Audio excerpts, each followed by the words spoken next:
Môre julle.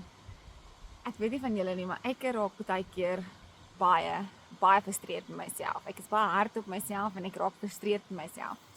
So as 'n kind van God, as 'n mamma, ek wil nie frustreerd raak nie. Ek wil nie ongeduldig wees met my kinders nie. Ek wil liefdevol wees en ek wil my man serve en ek wil hom dien en ek wil al hierdie verskillende dinge doen. Maar baie keer doen ek die teenoorgestelde. Baie keer dan doen ek die teenoorgestelde. As ek my kry dan stop ek baie keer langs die pad en ek sê kinders, wil julle graag uit die kar uitklim? So, dit gebeur. En dan sê ek soos Here, maar ek I abide in you en ek lees my Bybel en ek spandeer intieme tyd saam met die Here en ek leer hom ken in soveel verskillende maniere en ek al hierdie saadjies vul ek myself met die woord van God en ek gee water hierdie saadjies. Maar hoekom kom hierdie vrug nie op nie? Hoekom kom hierdie vrug nie op nie? Natuurlik groei ons in Jesus, maar ek raak frustreerd want ek wil hierdie vrug nou in my lewe hê.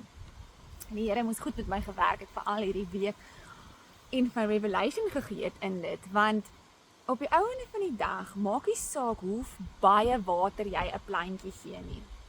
Jy kan hom versuip in die water, jy kan hom versuip in die kompos. Jy kan al die sonlig vir hom gee wat jy vir hom moet gee. But there is a appointed time when the tree will bear its fruit. God se tyd, op 'n spesifieke tyd, gaan hierdie boom vrug dra.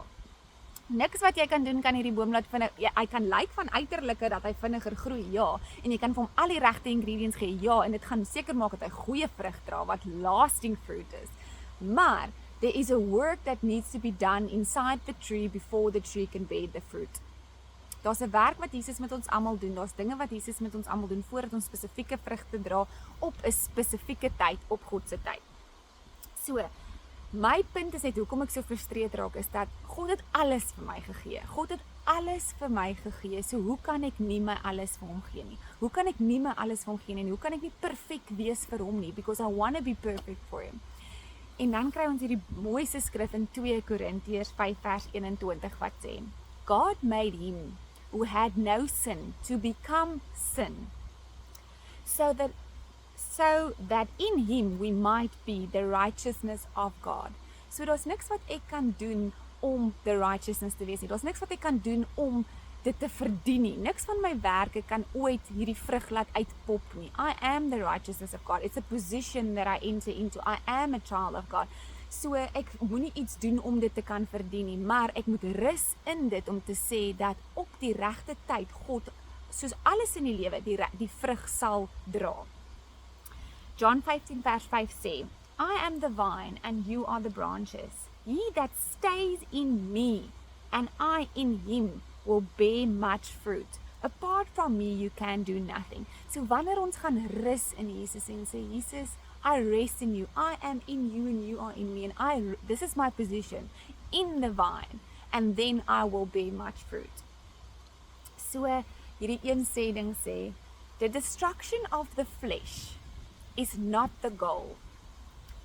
Spending time and knowing God is the goal. And the destruction of the flesh will happen. My goal is nie om perfect te wees, ek gaan nooit perfect wees nie. Jesus is perfect. He who had no sin became sin so that I can be the righteousness of God. So, dit is nie jou goal nie. Jou goal is om tyd saam met Jesus spandeer, om vir Jesus te leer ken en dan sal daai vrug op hulle tyd sal dan uitkom.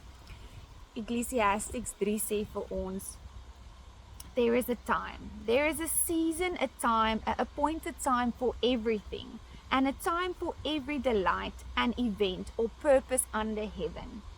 A time to be born, a time to die, a time to plant and a time to uproot, or in die Afrikaans sê hulle, 'n tyd om te oes en 'n tyd om te saai.